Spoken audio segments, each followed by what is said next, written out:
아멘. 할렐루야. 하나님은 저와 여러분을 사랑하십니다. 복 주기 원하시는 좋으신 하나님을 믿으시기 바랍니다. 늘 말씀드리지만 하나님이 누구신지 또 우리에게 어떤 일을 행하시는지 알게 되면 그것을 믿음으로 우리가 취하기만 하면 이미 하나님께서 우리에게 주신 이 복들이 우리 삶 속에 날마다 증가되고 나타난다는 사실을 믿으시기 바랍니다. 여러분이 오늘도 이 예배 가운데 말씀을 깨닫게 되고 그 말씀을 믿음을 취하면 10년, 20년 동안 일어나지 않았던 일들이 오늘 믿음으로 행할 때에 오늘 반드시 나타날 수밖에 없다는 거죠. 이런 단톡방에도 올렸지만 우리 교회 유튜브 성도들이 여러 명 있는데 타지에서 이렇게 저렇게 보시는 분들 많이 있는데 그 중에 한 분이 어떻게 제 전화번호를 알아서 문자를 보냈는데 자기가 장염이 걸려서 오랜 시간 동안 고통을 받고 있는데 목사님 말씀 듣고 계속 선포했다는 거예요. 예수 이름으로 장염 떠나가라 떠나가라 떠나가라 했는데 나았다는 거죠. 할렐루야. 너무 기뻐가지고 저한테 문자를 보냈더라고요. 하나님은 살아계세요. 할렐루야. 그러면 우리가 말씀을 그대로 우리가 이미 하나님께서 이루신 거 완성하셨잖아요. 이미 우리가 해야 할 게 없어요. 내가 무슨 계시가 더 보여주 이게 아니라 이미 다 완성하셨기 때문에 이 말씀을 내가 믿음으로 취하기만 하면 이 산을 들어서 저 산으로 명하기만 하면 산이 옮겨진다는 거죠. 할렐루야. 소망하면 역사가 없어요. 언젠가는 되겠지. 이 소망이요. 성경에서는 소망을 아무리 고대하고 기대해도 아무 역사가 없습니다. 내가 오늘 겨자씨만한 믿음이 있어도 내가 이 산에도 저 산을 명하면 옮겨지는 거예요. 할렐루야. 옮겨질 것이가 아니라 옮겨진단 말이죠. 할렐루야. 그래서 우리 삶에 늘 부족함이 없이 넘치는 복들이 흘러 넘치기를 축복합니다. 오늘은 축복을 흘려보내는 자라는 제목을 가지고 말씀을 좀 요새 지파 중심으로 말씀을 전거하려고 합니다. 이스라엘 백성들이 땅을 분배하는데 드디어 제비 뽑기를 해서 땅을 하나하나씩 분배받기 시작합니다. 그런데 그 12지파 중에 분명히 누군가 어떤 지파들은 더 열심을 가지고 노력을 해서 더 많이 앞장서서 일했지만 하나님께서 그들에게 땅 분배를 어떻게 하냐면 그들이 수고한 대로 주는 것이 아니라 제비뽑기를 통해서 그들에게 12지파의 땅을 분배하게 됩니다. 땅을 이렇게 제비뽑기를 통해 분배하는 이유는 이 땅이 너희들의 열심으로 노력으로 얻어진 것이 아니라 하나님의 그 언약의 말씀대로 되었기 때문에 너희들이 추정할 것이 없다는 거죠. 그래서 여러분 레위기나 쫙 읽어보면 그게 뭐예요? 땅은 하나님 주신 기업이기 때문에 절대로 너희들이 임의로 옮길 수 없다는 거죠. 그래서 여러분들 아방이 그때 누구죠? 포도원 그거를 갖다가 훔치려고 하니까 빼앗으려니까 그 사람이 절대로 나는 그렇게 할 수 없댔잖아요. 몇 절을 치서라도 값을 치서라도 주겠다 했지만 절대로 나는 줄 수 없다 하잖아요. 그 이유가 뭐라고요? 땅은 누구 거예요? 땅은 임의로 마음대로 한 것이 아니라 하나님께서 조상되도록 그들에게 주신 땅이기 때문에 그는 하나님의 말씀에 순종했어요. 순종해서 아방에게 그렇게 그 땅을 줄 수가 없는 거예요. 그런 것처럼 이 땅은 하나님께서 언약의 안에서 그들에게 주셨기에 그들이 제비뽑기를 통해서 항상 이것을 기억해라고 그들에게 허락하셨습니다. 그리고 그들에게 땅을 분배하면서 특별히 오늘 요셉 지파와 유다 지파의 내용이 대다수를 했잖아요. 많이 이야기하면서 특별히 오늘 이 요셉 지파의 땅을 분배를 하는데 그들이 뜬금없이 여호수아에게 리더자에게 나와서 이렇게 불평을 시작합니다. 우리가 얼마나 지금 사람들이 많은데 우리가 누구보다 열심을 많이 가지고 또 하나님 복을 많이 주셔서 이렇게 우리의 기업이 어마어마하게 됐는데 어떻게 이 땅을 이 정도밖에 줄 수 없냐 하면서 불평하시요. 그래서 14절에서 우리가 쫙 16절 읽어보면 이렇게 말씀하고 있습니다. 요셉 자손이 여호수아에게 말하여 이르되 여호와께서 지금까지 내게 복을 주심으로 내가 큰 민족이 되었거늘 당신이 나의 기업을 위하여 한 제비 한 분깃으로만 내게 주심을 어찌함이니까 하니 여호수아 그들에게 이르되 내가 큰 민족이 되므로 에브라임 산지가 내게 너무 좁을진데 브리스 족속과 르바임 족속의 땅 살림에 올라가서 스스로 개척하라 하니라. 16절 같이 있습니다. 요셉 자손이 이르되 그 산지는 우리에게 넉넉하지도 못하고 골짜기 땅에 거주하는 모든 가나안 족속에게는 벨산과 그 마을들에 거주한 자이든지 이스라엘 골짜기에 거주하는 자이든지 다 철병거가 있나이다 하니. 그러니까 한마디로 말해서 우리가 이렇게 열심히 해서 가나안을 점령하는 데 가장 앞서서 일을 했는데 왜 우리에게 이런 땅밖에 주지 없느냐? 봐라. N골짜기 우리에게 분배한 이 N골짜기는 정말 비루한 땅이고 쉽게 말해서 쓸모없는 땅인데도 불구하고 왜 우리에게 이렇게 땅을 쓸모없는 땅을 주냐 하면서 불평합니다. 그러자 여호수아가 그들에게 이렇게 말합니다. 오늘 이거 이야기하려고 하는 18절에 보니까 17절 18절에 보니까 여호수아가 다시 요셉의 족속 곧 에브라임과 므낫세에게 말하 이르되 너는 큰 민족이요 큰 권능이 있은즉 한 붕이만 가질 것이 아니라 그 산지도 내 것이 되리니 비록 살림이라도 내게 계측하라. 그 끝까지 내 것이 되리라. 가나안 족속이 비록 철병거를 가졌고 강할지라도 내가 능히 그를 쫓아내리라 하였더라. 그러니까 18절에 계측하라는 말이 나오고 또 우리가 15절에 보면 또 계측하라는 말이 두 번 나옵니다. 그러니까 그래 맞다. 하나님 너에게 많은 은혜들을 주셨지. 그러니까 너희들 어떻게 해요? 나가서 직접 계측해라. 그러니까 이 말을 가지고 오늘 중심을 이야기한 건데 그럼 선교회라는 의미인가? 아니면 말 그대로 너희들이 가서 개척교회를 세우라 이 의미인가? 그 의미인지 도대체 이 개척하는 의미가 무엇인지 우리가 오늘 본문을 통해서 알고 우리가 어떤 존재로 부르심을 받는 걸 알고 성경 말씀을 좀 마무리하려고 합니다. 자, 그렇다면 먼저 이 요셉에게 여러분들이 이 근본적으로 이들이 이렇게 될 수밖에 없는 이유, 복을 받을 수밖에 없고 그들이 잘 될 수밖에 없는 이유를 근본적으로 알아야 돼요. 우리의 열심인가 우리의 노력을 통해서 된 것인지 아니면 원천적으로 하나님께서 어떤 것을 통해서 주셨는지 우리가 먼저 요셉에게 어떤 일을 했는지 하나님 좀 봤으면 좋겠습니다. 요셉이 애굽에서 아들을 둘 낳습니다. 여러분 잘 아는 에브라임과 므낫셋을 낳게 됩니다. 근데 12지파 중에 사실 요셉 지파라는 말이 없습니다. 맞죠? 요셉 지파라는 말이 없고 누굽니까? 요셉의 아들 에브라임과 므낫셋이 들어가게 됩니다. 야곱의 사실 12아들 중에 사실 이 요셉이 들어가야 되는데 불구하고 요셉이 빠지고 므낫셋과 에브라임 아들이 들어갑니다. 그리고 여러분 에브라임 지파는 여러분들이 성경을 읽어보면 어마어마한 다산의 축복을 받아서 어마어마하게 숫자가 많습니다. 그리고 여러분 므낫셋도 여러분 므낫셋 반지파 이렇게 나눠지잖아요. 그만큼 땅도 많이 차지하게 되고 정말 전쟁을 치르면 제일 앞장서서 전쟁한 사람들 중에 유다, 므낫셋 이런 사람들이 가장 앞에 서서 전투에서 이렇게 승승장구를 했던 자들입니다. 그래서 당연히 어떤 노역물을 받게 되면 그들은 다른 사람들보다 몇 배로 다른 지파보다 많이 받는 지파가 바로 이 요셉 지파에 속한 자들이었습니다. 그런데 지금 이 12지파를 나누면서 요셉을 빼버리고 므낫셋과 에브라임을 넣었다는 말은 잘 들으십시오. 이게 영적인 어떤 의미겠냐면 지금 요셉은 어떤 위치에 있다는 거예요. 요셉은 지금 야곱의 아들의 위치가 있는 것이 아니라 어디 위치에 있다는 거예요? 아버지 위치가 있다는 것을 그걸 설명하고 있는 영적으로. 나중에 제가 설명해 드릴게요. 자동적으로 요셉은 지금 아들로 야곱의 아들로 들어가야 되는데 불구하고 들어가지 않고 성경 기자는 그를 어떻게 해요? 아들이었던 므낫셋과 에브라임을 12지파에 속하게 그는 이름이 빠져버립니다.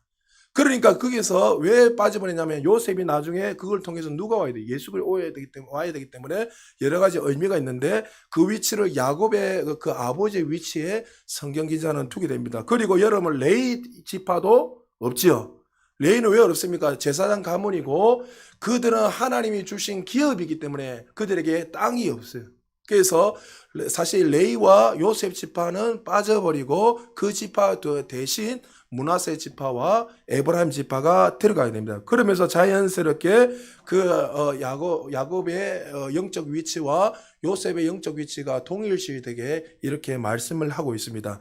자, 그렇다면 이것이 자동적으로 이렇게 복을 받게 되었는지 아니면 그가 어떤 의미를 가지고 있는지 창세기 49장에 보면은 이제 야곱이 죽기 얼마 전에 자식들을 부릅니다. 야곱이 얼마나 영적으로 가장 이 보면 지파 이 족장들 중에 야곱이 가장 탁월한 영적 지혜를 뛰어난 리더자였습니다. 왜요? 그가 죽기 전에 이미 그가 언제 죽을 것까지 알 정도로 그는 대단한 영적인 사람이었습니다. 이제 자기가 하나님의 부르신 바에 얼마 남지 않다는 사실을 알고 자녀들 12명을 부릅니다. 한 사람 한 사람 축복을 하면서 이제 요셉이 딱 되었을 때 그때 요셉이 아이들을 데리고 와서 이렇게 같이 축복을 받게 되죠. 그러면서 요셉이 축복을 받는데 창세기 49장 22절에 보면 야곱이 그의 삶을 이렇게 축복합니다. 우리 22절 같이 한번 읽어볼까요? 시작. 요셉은 무성한 가지 곧 샘 곁에 무성한 가지라 그 가지가 담을 넘었도다. 샘 곁에 무성한 가지, 가지가 샘 곁에 있으니까 어떻습니까? 가뭄이 들어도 이 나무는 마르겠습니까? 안 마르겠습니까? 사시사철 푸르게 된다는 거죠. 그의 삶에 날마다 푸른 인생이 된다. 쉽게 말해서 그는 가뭄이 없이 늘 생겼대 깊이 뿌리내는 인생이기에 그 삶에 날마다 열매가 흘러넘친다는 거죠. 그래서 이게 어느 정도로 풍성하냐면 무성해졌지 담을 넘을 정도로 가지가 담을 넘어서 이 담을 넘다 이 말은 뭐냐면 영향력이 민족 자기 집안에서 머물러 있는 것이 아니라 어디요? 다른 나라까지 열방까지 이렇게 축복이 부어지는 사람으로 쓰임받게 됩니다. 실제적으로 이 요셉을 통해서 어떤 복을 받지요? 나라만 살리는 것이 아니라 그를 통해서 어떻게 한 시대를 살릴 수 있는 그런 축복이에요. 가문으로서 때 7년 흉년이었을 때 그 애굽의 그 지혜로 그의 지혜로 말미암아 하나님 주신 지혜죠. 그거로 말미암아 민족 전체뿐만이 아니라 그 나라와 열방을 살리는 그런 복을 받는 자가 누구 있습니까? 요셉이 있습니다. 우리는 이미 이 사실을 말씀을 통해서 알고 있기 때문에 그러나 요셉은 지금 어떻게 해요? 그런 축복을 받으면서 계속 그의 삶이 더 전진이 일어날 것이고 끊임없이 부어질 것을 이미 야곱이 알고 그를 축복합니다. 그러면서 이어서 그가 이렇게 또 축복합니다. 23절에 보니까 할 쏘는 자가 그를 학다하며 적개심을 가지고 그를 쏘았으나 할 쏘는 자가 그를 적개심과 쏘았다. 이 말은 뭐냐면 끊임없이 죽음의 위기가 있었다는 거예요. 그의 삶이 자체가 왜 요셉이 예수 그리스도의 예표냐면 요셉의 삶과 예수 그리스도의 그 모습을 보면 닮은 점이 너무 많은 거예요. 그래서 성경에 보면 요셉 이야기를 너무 많이 하는 이유는 뭐냐면 요셉이 예수 그리스도의 예표의 그림자이기 때문에 예수님도 나중에 장차 오시면 이런 일이 일어날 것이라는 것을 보여주기 위해서 요셉의 삶을 계속 이야기하고 있습니다. 끊임없이 그가 고난을 받고 이유 없이 고난을 받고 죽음의 위기 가운데 가고 보디발 아내를 그리 이상한 짓을 하지 않은데도 불구하고 감옥에 갇혀서 언제 오늘 내일 언제 죽을지 알 수 없는 그런 마치 그 바람 앞에 촛불 하나가 바람 앞에 서 있는 것처럼 언제 이 촛불이 꺼질지 모르는 그런 인생처럼 이 요셉은 살아갔단 말이죠. 그러면서 수많은 사람들이 그를 죽이려고 넘어지게 하고 했지만 어떻게 해요? 그는 그 가운데서 하나님이 계속 그를 지켜주시고 보호해 주시다는 거예요. 이어서 우리 창세기 41장 51절에 보면 그의 인생이 얼마나 고통스러운지 자신의 아들의 첫째 이름 뭐라고요? 므낫셋 하면서 나의 그 고통을 이제 들으셨다. 그만큼 그의 인생을 보면 어떻게 해요? 요셉의 인생은 너무나 고난이었고 수많은 자들이 그를 죽이려고 그가 정말 높은 위치에 있을 때도 수많은 사람들이 그를 어떻게든 간에 죽이려고 했던 자가 그랬습니다. 그러니까 그는 늘 벼랑 끝에 서 있는 인생처럼 그렇게 살아갈 수밖에 없었습니다. 그런데 49장 24절에 보니까 야곱이 계속 이어서 이렇게 축복합니다. 우리 같이 한번 읽어볼까요? 시작. 요셉의 활은 도리어 굳세며 그의 팔은 힘이 있으니 이는 야곱의 전능자 이스라엘의 반석인 목자의 손을 힘입음이라. 자, 요셉의 걸음걸이며 고통이요 괴로움의 연속이었지만 그럼에도 불구하고 요셉이 하나님 앞에 은혜를 입음으로 말미암아 그의 삶이 여전히 푸르게 살아갈 수밖에 없었다는 거예요. 그의 어떤 열심과 그 노력으로 말미암아 땅을 많이 누리고 얻는 것이 아니라 그가 그런 높은 총리까지 올라가고 민족을 살리고 전 세계를 살릴 수 있는 그는 마치 구원자 예표처럼 그렇게 살릴 수 있는 그도 열심히 노력해서 있지만은 그 열심과 노력이 아니라 누구요? 야곱의 전능자 이스라엘 반석의 목자의 손을 힘어 하나님에게 손이 그를 늘 함께 하시고 지켜주시고 보호하셨기 때문에 그의 인생 그런 푸른 인생이 되었고 잘 될 수밖에 없었다는 거예요. 그러니까 앞전에 성경에 보면은 이 전능자 이스라엘 반석의 목자의 손에 힘입어 이거 누구 되십니까? 그로부터 이스라엘 반석인 목자가 나올 것이다 이렇게 말씀하고 있습니다. 그러니까 하나님께서 요셉의 일생을 이렇게 중요하게 여긴 이유가 뭐냐면 이것을 통해서 아까 서두에 말했지만 누구요? 예수 그리스도를 예표하는 예수님도 이 땅에 오셨을 때 건축자의 버린 돌처럼 버림을 받았어요. 그는 이유 없이 고난을 받았고 그는 죄가 없어진데 불구하고 인류를 위해서 십자가에 죽으셔야 돼요. 그의 삶은 어떻게 보면 끊임없이 고통당하고 침뱉음을 당하며 그러나 그의 죽음을 통해서 모든 인류가 구원받는 놀라운 역사가 일어났던 것처럼 요셉의 그림을 통해서 예수 그리스도를 예표하기 때문에 요셉의 어떤 장면들이 길게 장대하게 설명하고 있습니다. 그러나 중요한 것은 이 요셉이 이렇게 복을 받고 이렇게 살 수 있었던 이유는 사실 누구 때문이죠? 하나님의 은혜 때문이었어요. 우리가 참 이 사실을 빨리 깨닫는 게 참 축복인데 우리가 시간이 지나서 이것을 더 분명히 알고 감사하는 것이 참 좋은 것인데 어떤 사람들은 이 복이 자기가 열심히 노력을 해서 자기가 수고했기 때문에 얻었다고 생각하는 사람들이 너무나 많이 돼요. 그리스도 안에 있는 사람들조차도 본인이 내가 누구보다 열심히 하고 헌신을 많이 하고 내가 기도를 많이 하기 때문에 그런 거 있겠지요. 그러나 정말 하나님께서 주신 은혜를 잊어버리고 마치 내가 이렇게 했기 때문에 내가 이렇게 받았다는 거예요. 내가 헌금을 많이 했기 때문에 내가 부귀한 인생이 됐고 내가 기도를 많이 했기 때문에 내가 놀란 역사들이 일어났다. 이거는 사실 하나님의 반쪽도 모르는 거지 사실은. 모든 것이 하나님의 은혜. 이 야곱의 전능자이신 이 하나님이 그의 인생을 지켜주시고 함께 하셨기 때문에요. 그러니까 야곱은 이미 그것을 다 알고 있었고 앞으로도 그걸 통해서 목자가 나와서 구원받을 것까지도 축복을 해주면서 이미 다 아는 거예요. 그러니까 야곱이 얼마나 영적으로 계시가 뛰어나고 탁월한지. 제 스승 목사님도 제보고 늘 이야기해. 나는 야곱처럼 됐으면 좋겠다라길래 저는 아니 저 고생을 세게 하는데 왜 야곱처럼 돼? 나중에 시간이 지나서 딱 보니까 스승 목사님 말이 그게 아니라 영적으로 그런 하나님을 정말 깊이 만나고 그런 인생이 되었으면 좋겠다 하는 것을 제가 나중에 시간이 지나서 깨닫게 됐습니다. 자, 그리고 나서 또 계속 어떤 축복을 하냐면 창세기 49장 25절에서 26절에 보면 계속 이어서 이렇게 축복합니다. 같이 한번 읽어볼까요? 시작.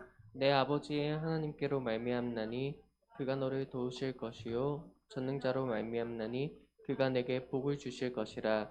위로 하늘의 복과 아래로 깊은 샘의 복과 젖먹이는 복과 태의 복이 내 선조의 축복보다 나아서 영원한 산이 한없음 같이 이 축복이 요셉의 머리로 돌아오며 그 형제 중 뛰어난 자의 정수리로 돌아오리로다.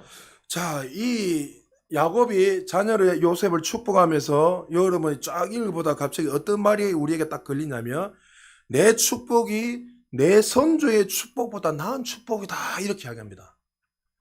여러분 야곱의 선조가 누굽니까? 아브라함이고 이삭입니다. 맞죠? 아버지가. 근데 여러분 아버지 아브라함 어떤 사람입니까? 믿음의 조상입니다. 이삭은 어떤 사람입니까? 거부입니다. 그러면 이 야곱이 지금 내가 보는 축복, 내가 받은 축복도 너도 그렇게 동일하게 받게 될 건데 우리 아버지 아브라함과 이삭보다 내가 비는 축복과 내가 받은 축복이 더 크다는 것을 요셉 너도 그렇게 될 것이다 하는 걸 축복하고 있으면 사실 우리가 객관적으로 볼 때 아브라함과 이삭의 복보다 더 많아요. 물질의 복을 받든지 영적인 복을 무슨 복을 받든 간에 사실 아브라함과 이삭의 복보다 더 많아야 된단 말이죠. 그러면 물질의 복일까? 사실 객관적으로 볼 때 야곱은 이삭이나 아브라함 같이 그런 거부가 아니었거든요. 사실은 20년 동안 쇠가 빠지 고생을 하다가 라반에게서 돌아와서 어느 정도 축복을 받고 돌아왔지만 이삭은 가물을 때도 백배의 축복을 받고 아브라함은 거부했어요. 그러니까 그 정도로 복을 받으려면 그 이상을 말해야 되는데 말안을 들어보면 이 물질의 복은 아닌 것 같아요. 자, 그러면 어떤 복을 지금 그 아들에게 이야기하고 있는가? 이런 겁니다. 야곱이 말하고 있는 이 복은 나보다 인생을 걸어가면서 산전수전, 우리가 소위 말하는 산전수전, 공중전을 경험하면서 하나님을 영적으로 깊이 만난 사람이 없다는 거죠. 왜요? 그는 하나님을 정말 인격적으로 만나기 전에 어떤 사람이었습니까? 거짓말쟁이였고 또 자기가 수단과 방법을 가리지 않고 이 땅의 것을 취하기를 원했고 남들이 나보다 더 잘 살면 그것을 빼앗아서라도 쉽게 말해서 더 많은 것을 누리며 살기를 원했던 자가 야곱이었습니다. 근데 그가 형을 에서를 도망가서 에서의 품에서 도망가서 라반의 집에 가서 20년 동안 그가 고생을 하면서 점점 약복강에서 나중에 하나님을 만나면서 깨달은 게 뭡니까? 이 땅에 살아갈 때에 진짜 복은 눈에 보이는 복이 아니라 하나님이 나와 함께 하시는 복이란 것을 그가 깨닫게 되는 거예요. 이전까지는 그가 살아가면서 눈에 보이는 이 모든 복들이 취하고 가져야지만이 내가 누릴 수 있고 기쁨이 넘치고 감사가 넘치고 내가 평안을 누릴 수 있다고 생각하면서 치의 복이다고 쟁취의 복이다고 수단과 방법을 가져봤지만 시간이 지나면 지날수록 그가 그 수많은 고난과 환난을 통해서 누구를 만나게 됩니까? 하나님을 깊이 경험하면서 깨닫게 뭐냐면 진정한 복은 눈에 보이는 이것이 아니라 하나님이 나와 함께 하시는 그 복이 진짜 복이라는 것을 그가 어떻게 해요? 깨닫게 되고 지금 죽기 전에 자녀들을 축복하면서 특별히 요셉을 축복하면서 진정한 복이 이것을 깨달았던 거예요. 그래서 아브라함과 이삭의 복보다 내가의 복이 더 크다는 게 바로 그 사건을 통해서 이 야곱이 깨닫게 되는 거예요. 여러분, 야곱의 인생이 얼마나 험악한 세월을 보냈냐면 창세기 47장 9절에 보면 바로를 만나면서 이렇게 합니다.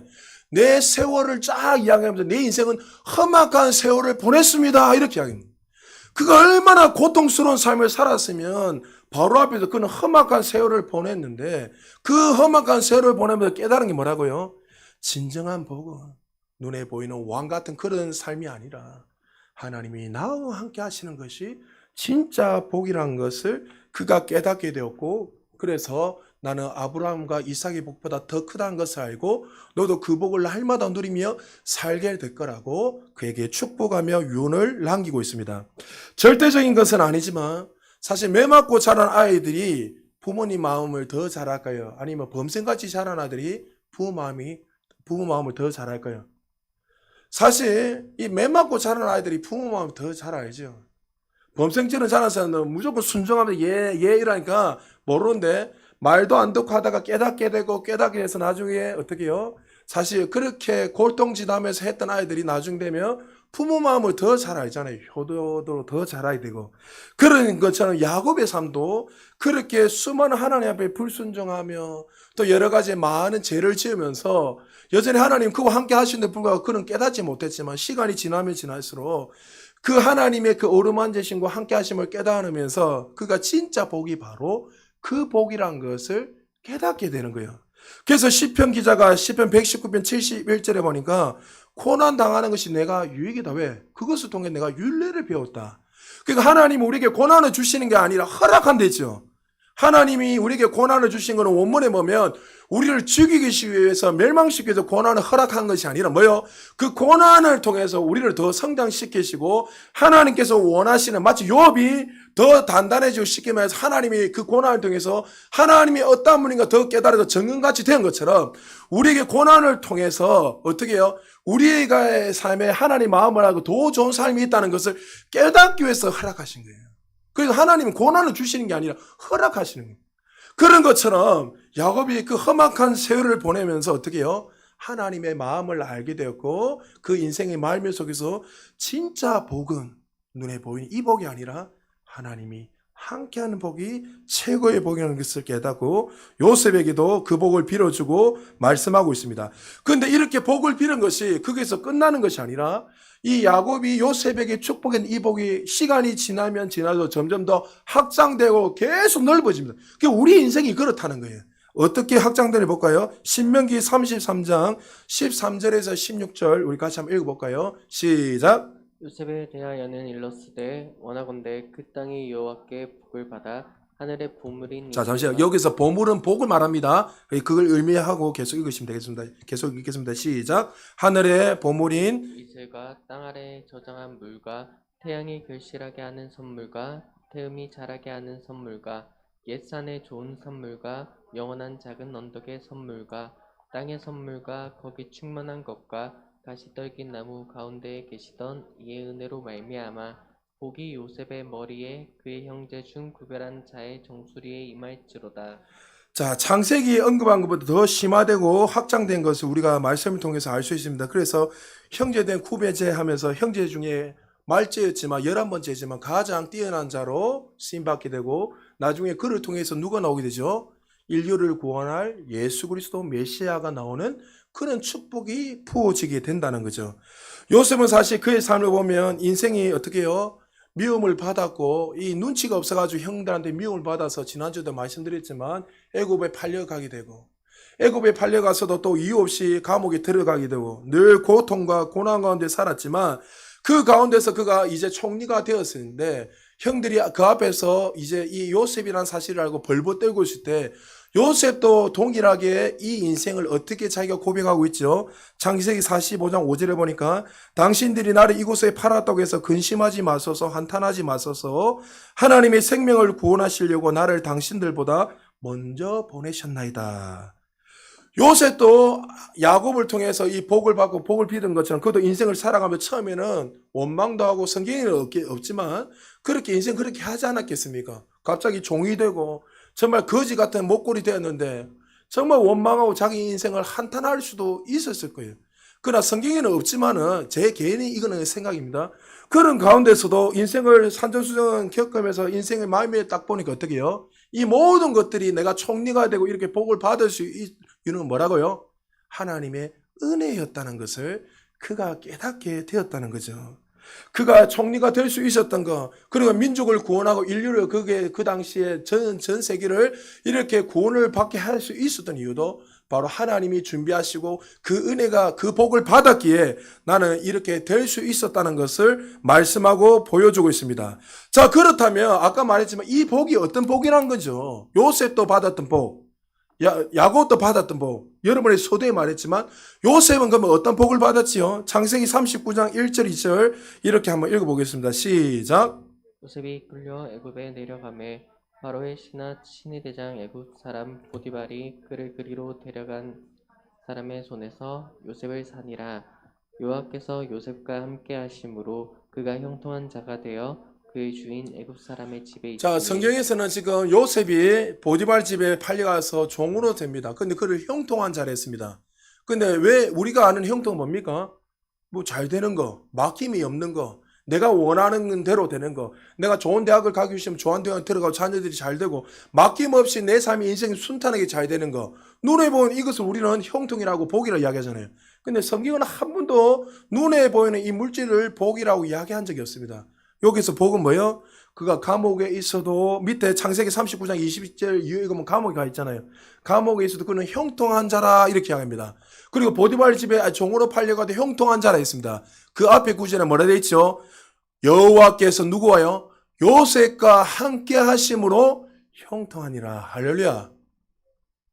이게 복이라는 거예요. 우리는 내가 원하는 것이 잘 풀리고 이거 평수가 넓어지고 하나님 50병 주세요 하면 50병 들어가. 이게 또 귀한 복이죠. 근데 우리는 눈에 보이는 이걸 가지고 진짜 복이로 생각하고 살아가는 사람들은 죄송합니다. 아직 정말 진정한 복을 모르는 사람이에요. 진짜 복 뭐라고요? 내가 고난 가운데 있어도, 내가 잘 되고 있어도, 여전히 내가 비바람을 부르고서 어떤 상황 가운데 있어도, 내가 원하는 대로 되지 않아도 주님이 함께 하시는 인생, 그게 형통한 자라는 거예요. 할렐루야. 그래서 지금 요셉에게 축복하는 건 나중에 설명하지, 이 복을 지금 설명하는 거예요, 그들에게. 근데 그들은 자꾸만 뭐요? 눈에 보이는 복을 자꾸 달라는 거예요. 여러분, 혹시 여러분들 가운데 정말 아직도 이 원천적인 복을 깨닫지 못하고 여전히 눈에 보이는 그 복들만을 쫓으며 살아가고 있는 분들이 모르겠습니다. 죄송합니다. 이미 여러분 눈에 보이는 이 복들 이미 우리 주님이 다 주셨어요. 할렐루야. 여러분 믿음으로 참으세요. 그래서 너희는 먼저 그의 나라와 그의 의를 구하며 이 모든 것을 다 하시리라. 그러면 다 했다는 뭐 이미 뭐가 부어져 있다는 거잖아요. 이미 예수 그리스도를 통해서 이미 다 주셨어요. 할렐루야. 근데 주님이 나라를 위해서 주님의 영광에 살아가려면 이미 준 거에서 보너스로 더 주겠다는 거예요. 할렐루야. 우리는 그런 존재라니, 그런 존재. 근데 요셉 지파도 그걸 모르고 살아가는 거예요. 많은 사람들이. 그래서 여러분, 우리가 고린도후서 8장 9절에 보면 예수 그리스도가 가난해지심으로 우리를 부유케 했다 이 말 하잖아요. 하늘 영광 보좌에 계신 부유한 자인 그리스도께서 스스로 어떻게 십자가에 죽으시면서 가난해지셨어요. 왜 가난해지셨죠? 우리를 부유하기 위해서. 근데 눈에 보는 단지 물질적인 부유만 부유일까요? 예수님 정말 우리 물질의 부유만 주기 위해서 정말 오셨을까요? 진짜 복은 뭐예요? 예수님 왜 가난해지셨죠? 우리를 부유한 인생하기 위해 오셨잖아요. 그게 뭐예요? 우리와 함께하는 인생이에요. 아담의 범죄로 말미암아 하나님과 우리의 인생의 관계가 끊어지고 예배가 끊어졌잖아요. 근데 예수 그리스도를 통해서 어떻게 해요? 십자가의 죽음으로 말미암아 예배가 회복되게 되고 정말 우리는 이제 더 이상 사망의 법이 아니라 생명의 법이 와서 하나님이 우리와 멀리 떨어져 계신 분이 어떻게 해요? 주님이 십자가로 가난해지심으로 우리 안에 들어오셨다는 거예요. 할렐루야. 그래서 우리는 부유한 인생이에요. 단지 물질만 부유한 것이 아니라 그런 자가 형통한 자고 복의 근원이 되었다는 거죠. 그래서 너희는 그것을 나의 원천적인 복을 받았으니 너희는 그것을 기억하고 너희가 어떠한 존재인 것을 알아라는 거예요. 근데 여러분 참 신기한 게 제가 말씀을 준비하면서 구약에 읽어보면서도 그들은 희미하게 봤단 말이에요. 이 복을. 그런데 우리는 이미 와 있잖아요. 우리 안에. 할렐루야. 그러니까 우리는 얼마나 복된 인생입니까? 그들은 희미하게 그들에게 그림자를 통해서 보여주고 너희들은 이런 존재라는 걸 말씀하고 있지만 그러나 예수님이 오셔서 우리에게 이미 확실하게 명확하게 오셔서 예수님 십자가 죽으면 우리를 부연 인생으로 채찍에 맞으면 나음을 입어서 우리의 영원한 축복을 주시면서 우리와 임마누엘로 영원히 함께 하시는 그 형통한 자가 우리가 되었다는 것을 우리에게 보여주고 있습니다. 한 가지 논리적으로 따져보겠습니다. 우리는 원천의 복, 이 생명의 복을 받았는지 안 받은지 실감이 잘 안 나는 분들이 계시는데 우리가 원천의 복을 받았다는 것은 내가 영원한 죽음의 자리에서 영원한 생명의 자리에 옮겨졌다는 거예요. 할렐루야. 그것 자체만 우리는 정말 원천의 복을 받은 거예요. 이 땅에서 전세라 월세로 살다가 집을 사는 것 같은 현세적인 가치와 비교가 안 되는 거예요. 영원한 죽은 자리에서 영원히 살 자리로 옮기받은 생명의 자리로 옮기받은 그런 원천의 복을 받은 자가 저와 여러분입니다. 그런데 하나님이 거기서 끝낸 것이 아니라 육신의 몸을 입고 누가 오셨어요? 하나님이 복의 근원이신 그 예수 그리스도가 이 땅에 오셔서 임마누엘을 우리 안에 내주하시면서 영원히 함께하는 그런 복이 우리에게 임했다는 거예요. 할렐루야. 이 복 앞에서 내가 가진 게 없다고 할 수 있습니까? 눈에 보이는 거 한두 개가 안 나타난다고 나는 지금 복을 못 받았다 이렇게 말씀하시는 지금 이 이야기하면서 요셉 지파에게 정신 차려 이야기하는 거예요. 너희는 지금 예수님의 언약의 그 하나님이 약속한 그 언약의 말씀대로 이미 너에게 너와 함께하는 그 자체만은 복이라는 거예요. 내가 너희와 영원히 함께하는 그 자체가 복인데 불구하고 그들은 여전히 뭐요? 눈에 보이는 그 복을 쫓고 있는 거예요. 문하세 지파, 에브라임 지파가 더 주세요. 더 주세요. 그러면서 그들에게 뭐요? 계측해라 이 말은 뭐냐면 여러분 이 의미를 이야기하려 지금까지 계측하라 이 원문에 보면 또 영어에 보면 카트 다운 돼 있는데 나무를 잘라서 길을 내다라는 거예요. 이 말은 뭐냐면 너희들의 인생이 어떤 인생이라는 거예요. 너희들이 가는 곳곳마다 축복의 문이 열린다 그 이야기예요. 여러분 그러니까 그 인생들은 이미 축복을 받았다는 거예요. 근데 그들은 어떻게 해요? 자기가 눈에 보이는 것들을 지금 이루어지지 않고 있으니까 원하는 것들을 못 누리고 있으니까 그들은 복을 받지 않았다 생각하고 자꾸만 불평하고 이거 주세요 저거 주세요 하니까 여호수아가 15절 17절에 두 번씩 계측하라 하면서 이 복을 받은 너희들은 가서 흘러보내라. 축복을 계속 흘러보내라. 원천의 복 너희들이 지금 받지 못한 수많은 사람들이 있는데 그들에게 흘러보내라고 그들에게 가라고 이야기하는 거예요. 여러분 우리는 이미 이 복을 받은 자입니다. 할렐루야.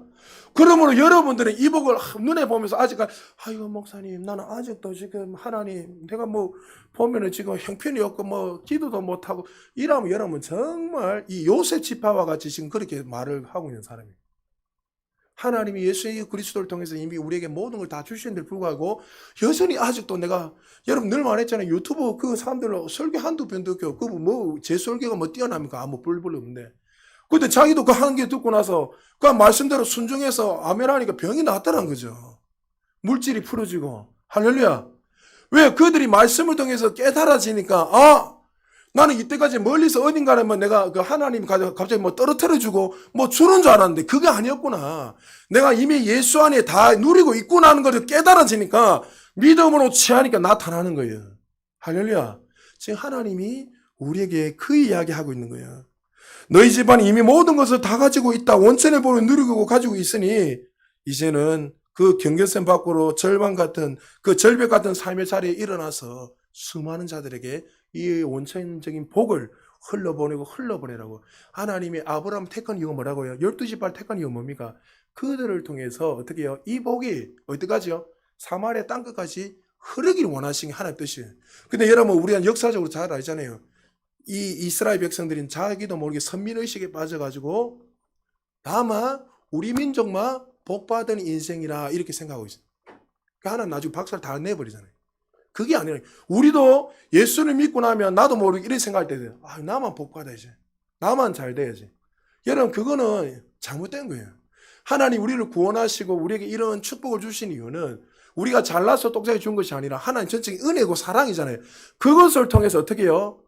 원수까지도 내가 가장 싫어하는 사람조차도 어떻게 해요? 하나님 사랑을 알고 이 복을 흘러보내라고 우리를 통로로 세우신 거예요. 할렐루야. 그래서 아브라함의 복의 근원이라는 것은 복의 뿌리고 시초라 이 말이 아니라 복의 근원 원문에 뭐라 되어 있습니까? 복의 통로라는 거예요. 아브라함이 복의 근원이 아니라 복을 주시는 분 누구예요? 하나님이 아브라함에게 복을 주셔서 너희들은 통로로 그렇게 사용하시겠다는 거예요. 그래서 우리도 그 통로란 사실을 기억하고 우리가 믿음으로 걸어가서 그들에게 선포하고 외치기만 하면 어떻게 해요? 우리 안에 이미 있는 그 축복들이 계속 흘러서 마치 요셉이 담장을 넘어서 열방과 세계에 복이 흘러넘친 것처럼 너희도 그런 존재로 사용하기를 원하신다는 것이 하나님이 우리에게 말씀하고 계십니다. 여러분, 하나님 요셉에게 재물을 주시고 높은 자리를 주신 목적은 만민을 살리기 위해서 그에게 복을 주셨습니다. 예수 그리스도가 스스로 가난하게 돼 우리를 부유하신 이유도 우리만 잘 먹고 잘 사는 것이 아니라 우리를 통해서 이 복들을 어떻게 흘러보내라는 것을 우리에게 보여주신 거예요. 여러분 기억하십시오.